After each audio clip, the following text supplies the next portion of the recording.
Shreya, Shreya,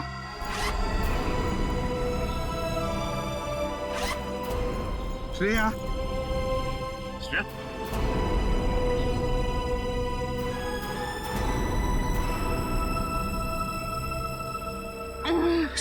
sir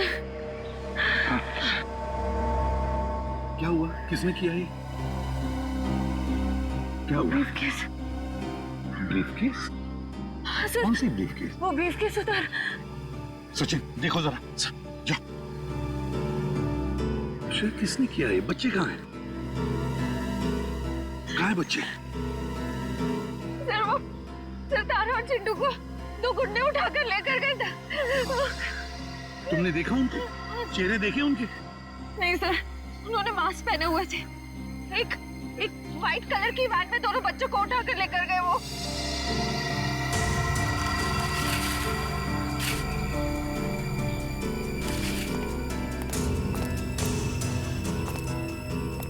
अच्छा, van का number तो देखा है? नहीं सर, नंबर प्लेट नहीं थी, मगर राइट साइड की टेल लाइट टूटी हुई थी सर। रेड रंग की van, right side tail light टूटी हुई थी ना। इशिता, जल्दी से सारे चेक नाइट और तुलना को पर फोन करो और इस गाड़ी के बारे में बताओ, सब कुछ डिटेल में बताओ, जल्दी। हाँ सर, मैं दोनों बच्चों को बचा नहीं पाई।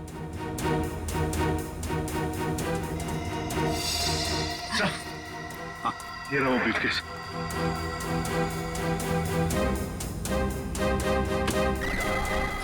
माय गॉड,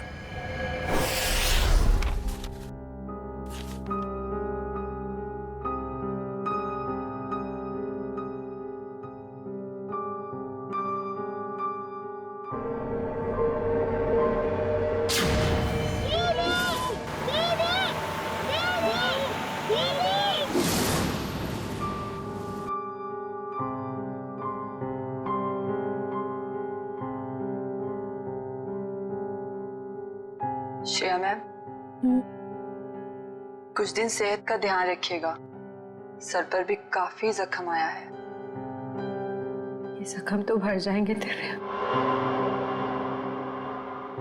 बच्चों को भी गुंडों से बचा नहीं पाई। इस बोझ को मैं कभी झेल नहीं पाऊंगी। श्रेया, क्या कर रही हो तुम? ऐसा मत सोचो, उन बच्चों को हम बहुत जल्द ढूंढ निकालेंगे। और फिर तुमने वो ब्रीफकेस छीन लिया हाथ से उसके।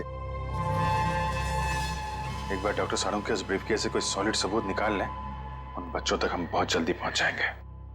डॉक्टर साहब, कुछ मिला क्या? किसी औरत का हाथ है, हाथ पर मेहंदी लगी हुई है और नाखूनों पर नेल पॉलिश है। डॉक्टर साहब, ये सब हमें पहले से पता है, कोई खास डिस्कवरी हो तो बताइए। हाँ है ना, लगता है इस औरत ने हाल फिलहाल में ही मेहंदी लगाई है, क्योंकि मेहंदी का रंग बहुत गाढ़ा है। ये डिस्कवरी है? अरे ये सब पहले से पता है सर, कुछ और अभी नहीं पता लग सकता यार। मजाक है क्या सब कुछ यार? पहले इस हाथ को लेबोरेटरी में भेजो, फॉरेंसिक लैब में, वहां पर डीएनए टेस्टिंग होने दो, उसके बाद पता लगेगा ना यार। बहरहाल फिलहाल तुम इतना तो पता लगा सकते हो कि जहां से हाथ मिला है वहां पर कोई शादी ब्याह हुआ है क्या? ये पता लगाने के लिए मैं वंश को पहले ही भेज चुका हूँ। वेरी गुड, बहुत अच्छा किया। तो अभी मैं भी चलता हूँ। और हाँ, अगले 12 घंटे तक मेरी लैब में कोई मुझसे कुछ पूछने के लिए नहीं आएगा, अंडरस्टैंड? ठीक है सर, नहीं पूछेंगे। जब तारिका जी है तो आपसे क्यों पूछें? ये डॉक्टर साहब कमाल है, गुस्सा बस नाक पे रखता है इनके। सर, मुझे तो लगता है उन बच्चों ने शायद जुर्म को होते हुए देख लिया, तभी तो वो गुंडे उन्हें अपने साथ ले गए। बात तो ठीक है रेडी, वरना अनाथ बच्चों को कोई पैसों के लिए तो किडनैप करेगा नहीं। हेलो, क्या नहीं गुजरी? ओके, ठीक है, श्योर, थैंक यू। क्या हुआ? सर, उस टोल नाके से अब तक कोई ऐसी गाड़ी गुजरी नहीं है जिसकी एक टेल लाइट टूटी हुई हो। सर, कहीं ऐसा तो नहीं कि उस गाड़ी वाले ने लाइट को रास्ते में ही रिपेयर करवा दिया हो? बच्चों को गाड़ी में रख के वो लोग रास्ते में गाड़ी रोकने की गलती नहीं करेंगे। शायद उनका अड्डा आसपास ही है, जहां जाने के लिए टोल नाके से गुजरने की जरूरत नहीं पड़ती। सर उस इलाके के पास एक हवेली है जहाँ पिकनिक के दौरान सगाई का फंक्शन चल रहा था। सगाई का फंक्शन? फिर तो हो सकता है ये हाथ उस सगाई के फंक्शन में से ही किसी लड़की का हो। जी हाँ, कल रात हमारी भतीजी प्रियंका की सगाई थी। फिर तो काफी लोग आए होंगे यहाँ। जी नहीं, सिर्फ परिवार वाले थे। सारे परिवार वाले अभी यहाँ पर हैं? हाँ, सिवाय प्रियंका के। आप? मैं प्रियंका का मंगेतर डॉक्टर रमन। रमन जी, प्रियंका क्यों नहीं है? वो दीदी इस वक्त अपने कमरे में सो रही हैं। देखिए, हमारा उनसे मिलना बहुत जरूरी है। पर बात क्या? रमन जी, आप हमें सिर्फ उनका कमरा दिखा दीजिए प्लीज। आइए, चलिए।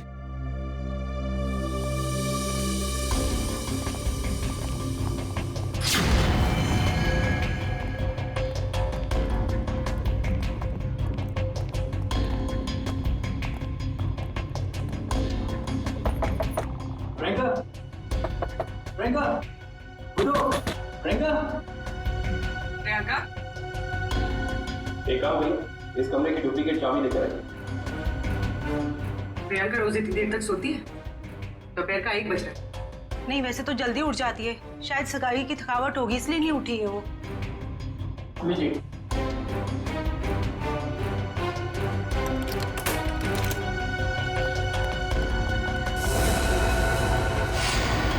प्रियंका!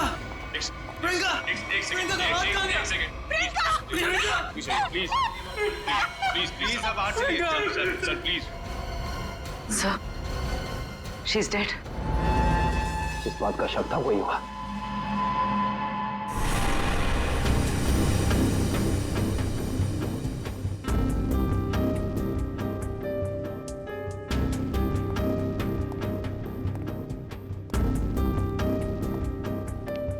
सर, खून सिर्फ इस बेड पर है, कमरे में और कहीं नहीं।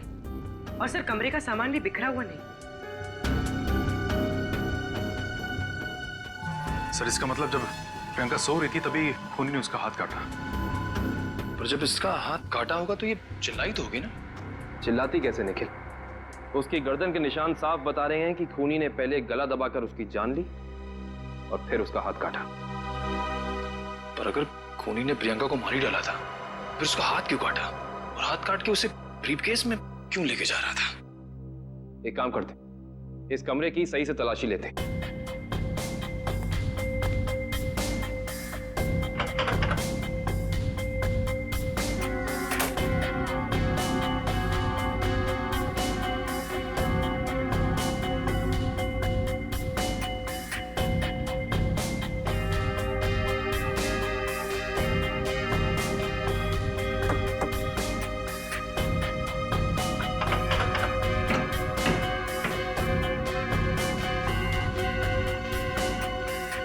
कमाल है, सारी खिड़कियां बंद हैं, दरवाजा बंद है, तो खूनी इस कमरे में आया कहां से? हाँ, और कोई खुफिया रास्ता भी नहीं है यहाँ पर। बाथरूम की खिड़की इतनी छोटी है कि कोई इंसान उसमें से अंदर आ ही नहीं सकता। इसका मतलब खूनी जो कोई भी है वो अंदर का ही है। वो चुपचाप दबे पांव कमरे में आया, खून किया, फिर आराम से चला गया। आज ही मैंने उसे अपने क्लिनिक से कई बार फोन किया, पर उसने फोन पिक नहीं किया। मुझे उसी समय समझ आना चाहिए था। नियति को कौन बदल सकता है? किसी का खून होना नियति की बात नहीं, बल्कि जुर्म होता है। अब ये बताइए कि इस कमरे में सगाई के बाद प्रियंका से मिलने कौन कौन आया था?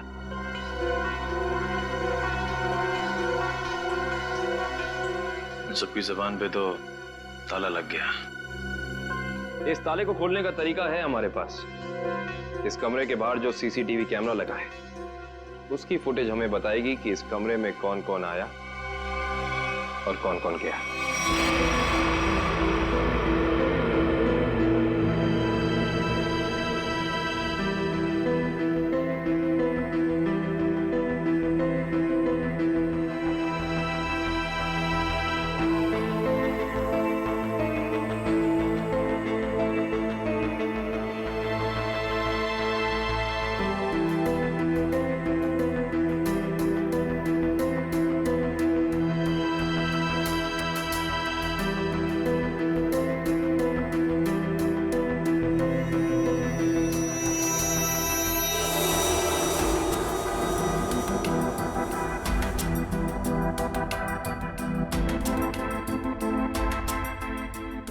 ना पूरी।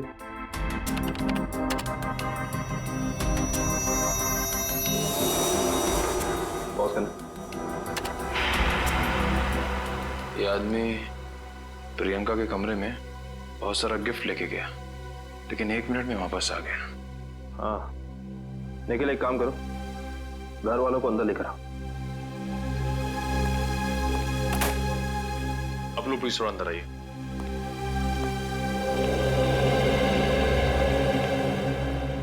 आइए। आप लोग इस आदमी को जानते हैं? ये हमारे होटल का मैनेजर है। अच्छा, पहले तो दिखा नहीं। मैनेजर को लेकर आना। Yes sir. थोड़ा फॉरवर्ड।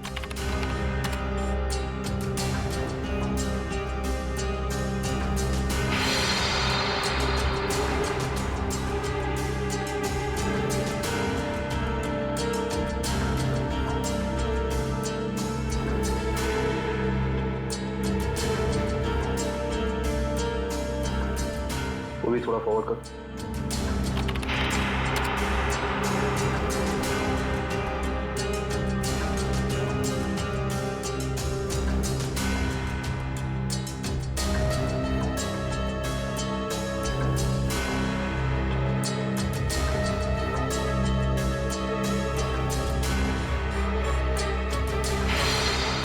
पॉज कर। बस है। सर ये लड़की 1:30 बजे कमरे के अंदर गई और 2 घंटे के बाद बाहर निकली। इस लड़की को देखा आपने?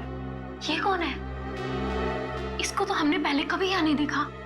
सगाई के फंक्शन में भी नहीं। जी नहीं, हमने कभी नहीं देखा इसे। हाँ, लेकिन यहाँ के वॉचमैन ने तो जरूर देखा होगा। निखिल, वॉचमैन को बुला कर लाना।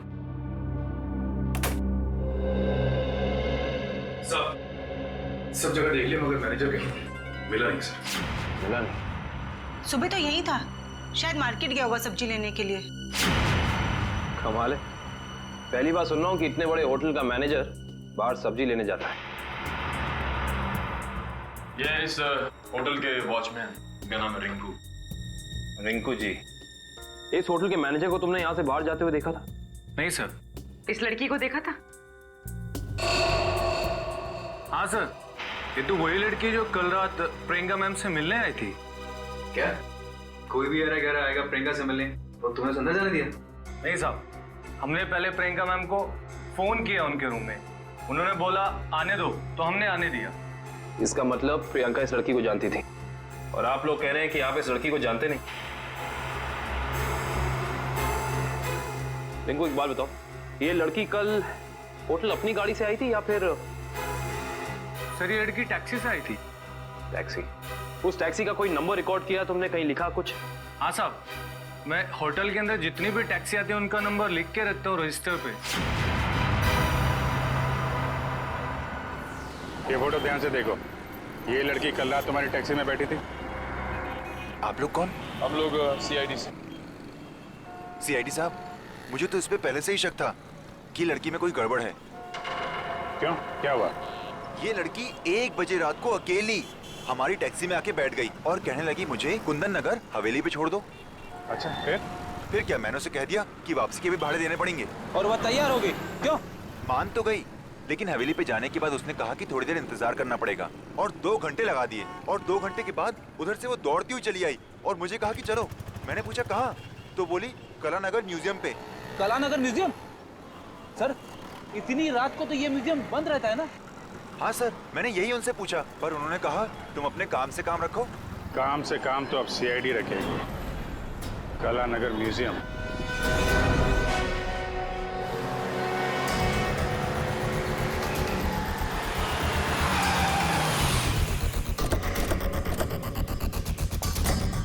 टोल नाके से पहले यही वो घना जंगल है जहाँ पे वैन छिपाई जा सकती है। हाँ सचिन, वैन यहीं कहीं होनी चाहिए, चेक करना पड़ेगा।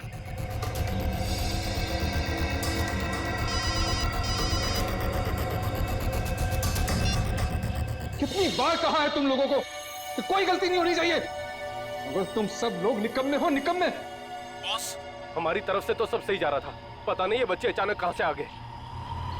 हमें कुछ समझ में नहीं आया, इसलिए हम बच्चों को उठाकर हमारे साथ में ले आए। तो आप मुझसे क्या चाहते हो? उन बच्चों को अपनी पीठ पर बिठाकर घोड़ा घोड़ा खेलूं? एक काम करो, आग लगा दो उस वैन को। बच्चों के साथ ही ना रहेगा बांस, ना बजेगी बांसुरी। क्या बच्चों को जला दूं? सुना नहीं मैंने क्या कहा? हाँ बॉस। एक से बढ़कर एक बेवकूफ पाल रखे हैं मैंने। चिंटू, हमें कुछ करना आएगा, वरना पता नहीं ये बुरे अंकल हमारे साथ क्या करेंगे। इस आदमी के सीने में दिल है या पत्थर? कितनी आसानी से कह दिया कि बच्चों को जला दे। अरे तो हम कौन से महात्मा हैं? बॉस ने कहा है तो कर देते ना। चल ठीक है।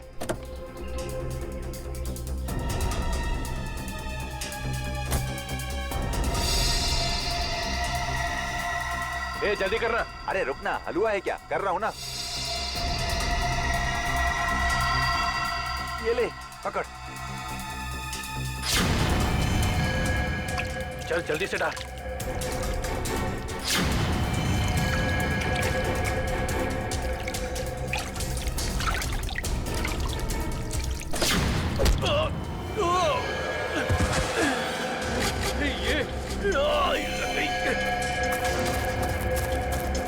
अरे भाई, अरे बच्चे चल उस तरफ भागे, चल।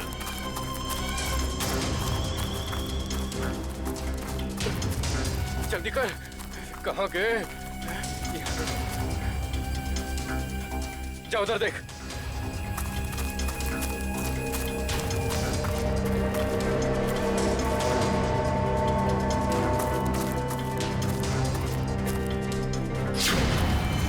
अरे वो देख, वो रहे, पकड़, चल चल चल जल्दी।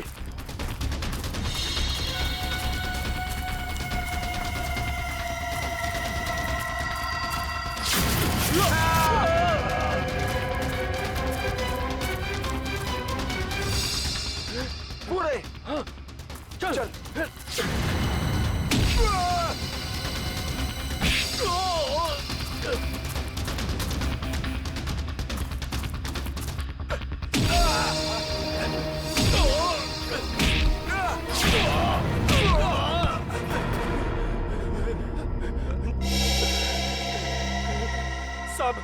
साहब हमने जो कुछ भी किया पैसे के लिए किया साहब।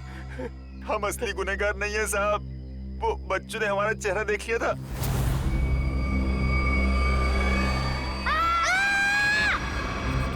इसलिए हम उन्हें अपने साथ उठा लाए। कौन है असली गुनहगार? बोल, नाम बता उसका। हमने उसका चेहरा नहीं देखा साहब, क्योंकि वो गाड़ी में आया था और पैसे देके चला गया साहब। गाड़ी में आया था तो उसका गाड़ी नंबर, मोबाइल नंबर, घर का नंबर कुछ तो याद होगा। साहब उसका मोबाइल नंबर है मेरे पास। देखो, जल्दी निकाल। देता हूँ साहब, ये वाला सर। है कौन ये मिस्टर एक्स? सर इस म्यूजियम में पहले आप आ चुके हैं? हाँ, एक बार आया दया के साथ। तो वैसे मुझे भी म्यूजियम में आके एंटीक चीजें देखना काफी पसंद है सर। फिलहाल हमें तो ये पता करना है कि वो लड़की इस म्यूजियम में क्या करने आई थी। सॉरी, एक मिनट। सॉरी बोला ना, गलती से धक्का लग गया। एक मिनट। जो गुनाह आपने किया है उसके लिए सॉरी कुछ भी नहीं है। क्या? एक मामूली सा धक्का लगने को आप गुनाह का नाम देंगे? उसे नहीं, लेकिन खून करना तो एक गुनाह है। क्यों किया प्रियंका का खून? क्या उनका खून हो गया? ये नहीं हो सकता। बंद करो ये मगरमच्छ के आंसू। जो पूछा उसका जवाब दो। मैंने किसी को नहीं मारा, मैं तो सिर्फ वहां उनकी मदद करने गई थी। रात को 1:30 बजे ऐसी कौन सी मदद चाहिए थी प्रियंका जी को? उनको लग रहा था कि उनकी जान को खतरा है, इसलिए उन्होंने मुझे वहां बुलाया था।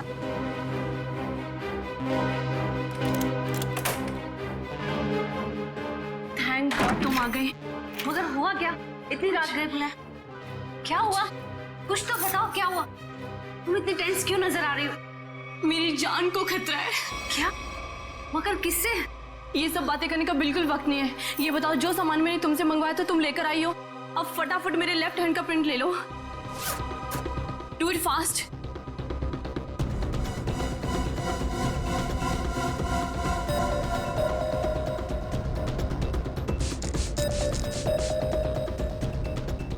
अपना लेफ्ट हैंड यहाँ रखो।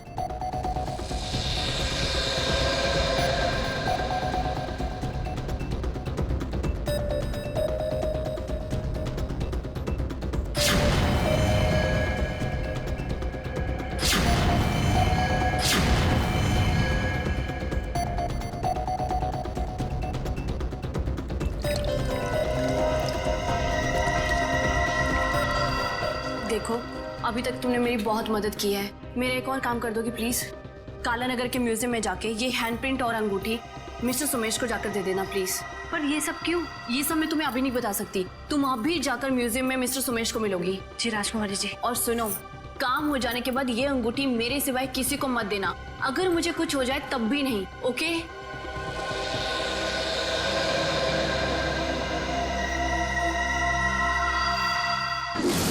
तो उन्होंने अपने हाथ का इम्प्रिंट बनवाया और उसे म्यूजियम के मैनेजर सोमेश को देने को कहा? जी। मगर उसने अपने हाथ का इम्प्रिंट बनवाया क्यों? वो तो मुझे नहीं मालूम। आप जरा वो अंगूठी दीजिए जो प्रियंका जी ने आपको दी।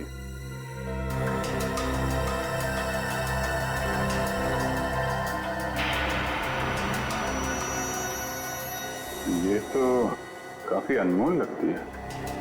सर, ये अंगूठी, वो कटा हुआ हाथ, ये म्यूजियम, सर कुछ समझ में नहीं आ रहा है।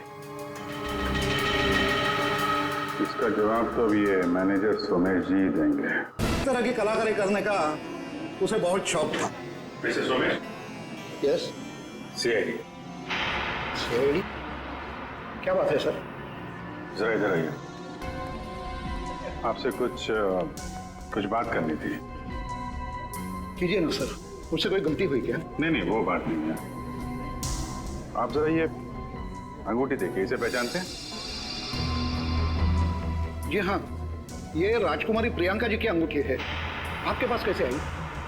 ये हमें रागनी ने दी है। अभी गई है ना म्यूजियम से बाहर, वो ये अंगूठी और राजकुमारी के हाथों का इम्प्रिंट लेके आई थी, है ना? जी हाँ, इस म्यूजियम में काफी सारे राजघरानों के जो यहाँ के ट्रस्टीज हैं उनके पर्सनल लॉकर्स हैं। जब कभी खास एग्जीबिशन होता है तभी हमारे लॉकर में रखे हुए पुश्तानी हीरे जेवरात हम उसमें पेश करते हैं। लेकिन लॉकर्स खोलने के लिए लॉकर्स के मालिक को आना पड़ता होगा ना यहाँ पे? जी नहीं, ये जरूरी नहीं। कभी कभी मालिक अपने खास आदमी को भेजकर लॉकर खुलवाते हैं, क्योंकि यहाँ फुल सिक्योरिटी है और हर एंटीक रजिस्टर है। I see। हम वो प्रियंका जी का लॉकर देख सकते हैं? क्यों नहीं, आइए।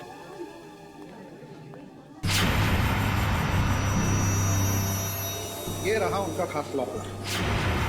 प्रियंका जी के हाथ का इम्प्रिंट इसका पासपोर्ट था। सर, इसलिए प्रियंका का हाथ? क्या हुआ? नहीं, कुछ खास नहीं। आप ये बताइए, अभी इसका पासवर्ड, नया पासवर्ड क्या है? सॉरी सर, ये तो कॉन्फिडेंशियल है, मैं नहीं बता सकता। ये आपको बताना पड़ेगा क्योंकि प्रियंका का खून हो गया। आज? जी हाँ। और खूनी तक पहुंचने के लिए हमारा ये जानना बहुत जरूरी है कि इस लॉकर में क्या है और प्रियंका ने अपना पासवर्ड जल्दबाजी में क्यों बदला। प्लीज। आपके पास जो अंगूठी है यही नया पासवर्ड है। अंगूठी? ये पासवर्ड है? जी हाँ। अब जरा ये लॉकर खोलिए।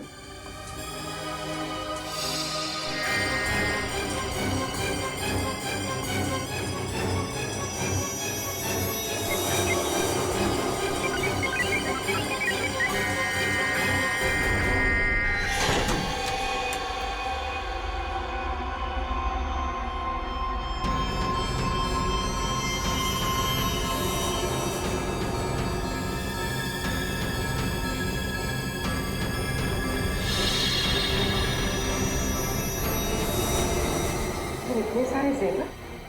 मतलब सर, ये सब कुछ इसके लिए हुआ? लग तो ऐसा ही रहा है।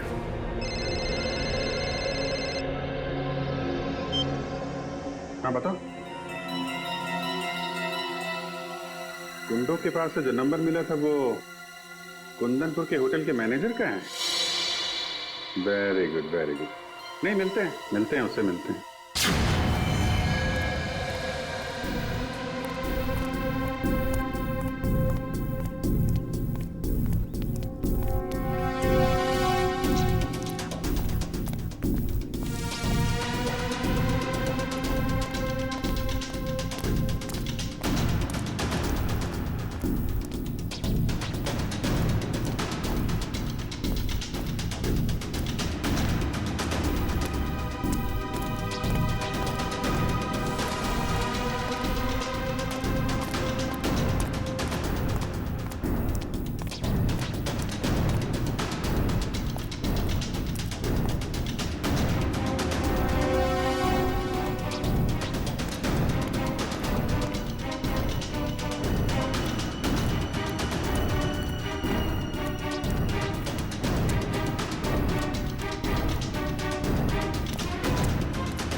चलो अच्छा हुआ घर पे पहुंच गया।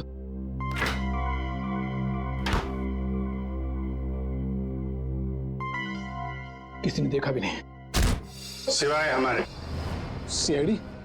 हाँ सीआईडी। चल बैठ।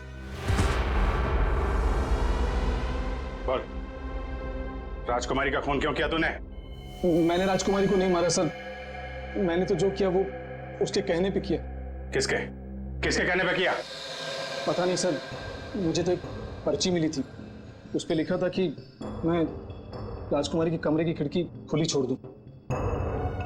अच्छा, ताकि खूनी कमरे के अंदर जाए, राजकुमारी का खून करे, और खिड़की के बाहर से खिड़की बंद, ऑटोमेटिक, किसी को पता भी नहीं चलेगा। जी। अच्छा, उसने तुझे पर्ची दी और तूने काम कर दिया। असली बात बता, क्यों किया तूने? सर वो उसने मुझे धमकी दी थी कि अगर मैंने उसकी मदद नहीं की तो मेरे अतीत के बारे में सबको बता देगा कि मैं जेल गया था। अच्छा, जेल जाके भी सुधरा नहीं है? पर्ची कहाँ है? सर वो तो मैंने फाड़ के फेंक दी। फाड़ के फेंक दी? वो तो फाड़नी ही थी। तुझे एक पर्ची पे धमकी दे दी, तूने इतना बड़ा काम कर दिया, ये हो नहीं सकता। असली बात बता, क्यों किया तूने ये सब? बता। देखिए सर, मैं सच कह रहा हूँ, मुझे कुछ नहीं पता सर। ये ऐसे नहीं मानेगा इसको तो मैं। नहीं, रुको रुको रुको, तुम लोग जरा बाहर जाओ, मैं संभालता हूँ इसको। सर बाहर बहुत पब्लिक है, कहीं बाहर ले चलो। बाहर काम मैं संभाल लूंगा। चल जा। ये क्या कर रहा है? देख रहा था, हमें मालूम ही है तूने किसी के कहने पे किया है, और वो कौन है वो तो हम पता लगा ही लेंगे। इसलिए तेरा जिंदा रहना कुछ जरूरी नहीं है। तो ऊपर चला जाएगा तो धरती से एक पापी कम हो जाएगा। बोल क्या करना है, बताते हैं? मुझे नहीं पता मुझे। बता दो।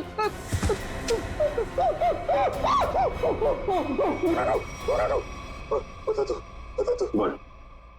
मुझे 10 लाख रुपए दिए थे उसने। 10 लाख रुपए? आजा भाई। 10 लाख रुपए का चक्कर है। चल, पैसे कहाँ हैं? पैसे दिखा। हाँ, अंदर है। निकाल। लाता हूँ।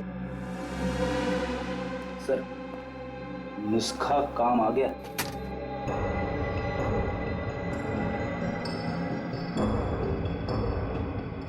सर इसमें से तो अजीब सी गंध आ रही है, जैसे हॉस्पिटल में दवाइयों की आती है।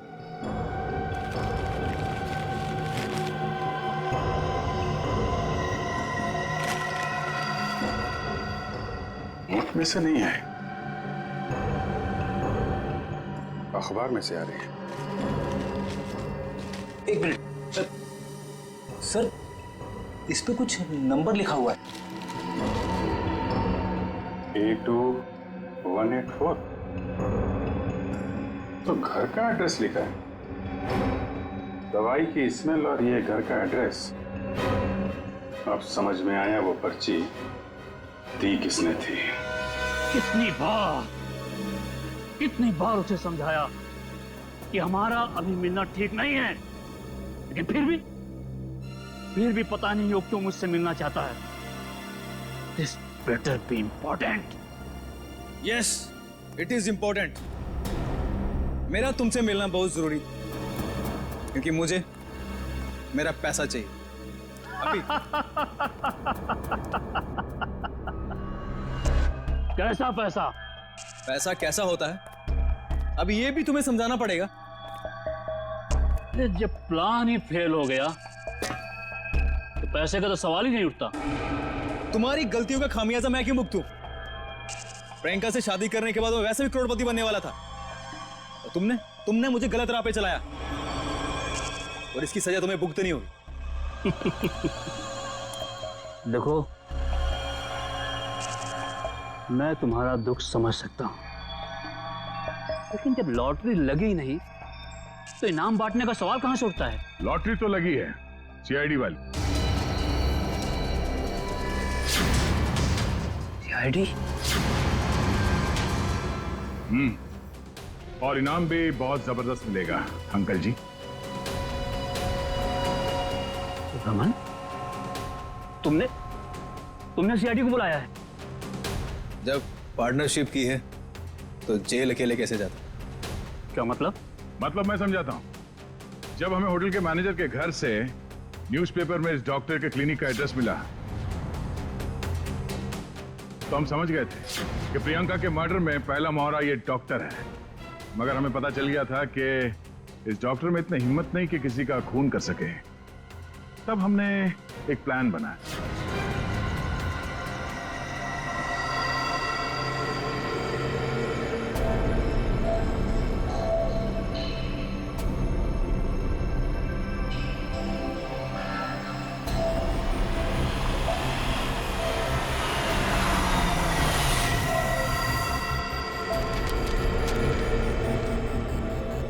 तुम्हारा भांडा फूट चुका है। अपनी भलाई चाहते हो तो मुझसे मिलने आओ, वरना सीआईडी को सब बता दूंगा। आज तुझे अपने इस धोखे की कीमत चुकानी होगी, अपनी जान देकर।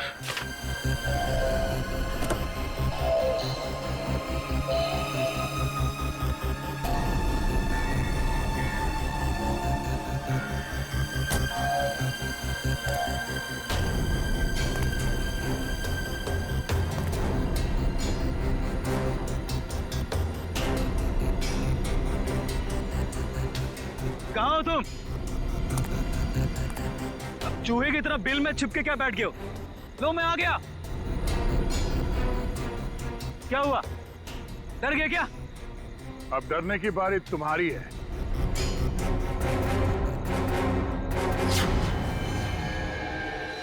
तो रमन, राजकुमारी प्रियंका के होने वाले दूल्हे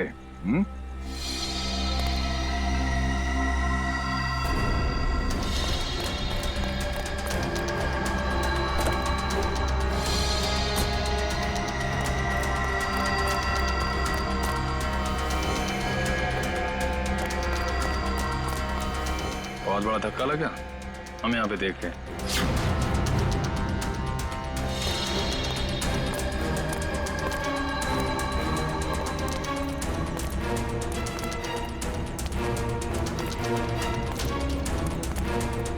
ये चिट्ठी हमने ही भेजी थी। अपनी होने वाली दुल्हन का खून किया तुमने, हिसाब तो देना पड़ेगा।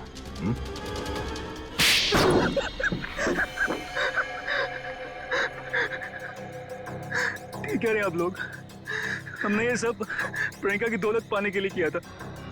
हाँ, और अब फटाफट अपने पार्टनर का नाम बता दे जिसके साथ मिलके तूने ये पूरी खिचड़ी पकाई है। चलो अब फांसी के फंदे के लिए तैयार हो जाओ। अरे इसके पहले मैं तुम लोग को ऊपर पहुंचा दूंगा।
अरे अंकल जी, जेल यहाँ से बहुत दूर है, उम्र भी हो गई है, भाग नहीं पाएंगे।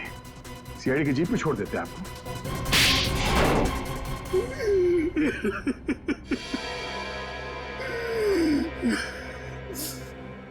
कहने को तो प्रियंका मेरी भतीजी थी, लेकिन भाई साहब की मौत के बाद मैंने ही प्रियंका को पाल पोस कर बड़ा किया, एक बाप का फर्ज निभाया। लेकिन बदले में मुझे क्या मिला?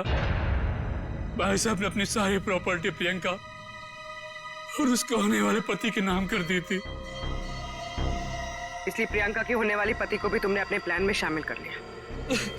हाँ, रमन बेवकूफ निकला, वो मेरी बातों में आ गया। पर्दे के पीछे रहकर मैंने सारे गुनाह इसी से करवाए, गुंडों को पैसे देने से लेकर खिड़की खुले रखने और हाथ काटने तक। मगर प्रियंका को भनक लग गई थी कि उसकी जान को खतरा है, इसीलिए उसने अपना पासवर्ड चेंज कर लिया और तुम लोगों के प्लान पे पानी फेर दिया। क्यों? हमें पता भी नहीं था कि उसने मेरी और अंकल की बातें फोन पे सुन ली है। सर, काश प्रियंका ने हमारी मदद ली होती तो उसकी जान बच जाती। वो आई थी मेरे पास ये बताने के लिए कि रमन उसकी जान लेना चाहता है, लेकिन उसे क्या पता था कि इस जुर्म का असली सूत्रधार कौन है। एक बार भी शर्म नहीं आई तुम्हें? अपने स्वार्थ के लिए अपनी भतीजी की जिंदगी उजाड़ दी तुमने। तुम जैसे लोगों के लिए तो फांसी भी कम है।